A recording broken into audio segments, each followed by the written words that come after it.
Good morning, Mom. This is your daughter, Frances. Do you remember how you used to wake me up in the morning?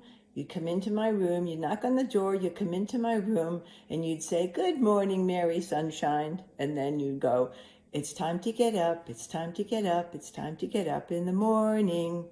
And you'd fix me a nice breakfast. You'd make bacon and eggs and toast. And Dad would be there at the little table, and my little brother Ernie, who you called Ken, and my big brother Frankie, and we'd all have breakfast together each morning. And I remember in the wintertime when it was cold outside and snow on the ground, it was nice and warm in the kitchen, and we'd all be together and we'd be talking about what we're going to do that day. Of course, Dad was a farmer, and he was already home from milking the cows in the morning. You remember how he used to have a lot of cows. And he'd come home and have breakfast with us, and then he would get ready to hop on his tractor.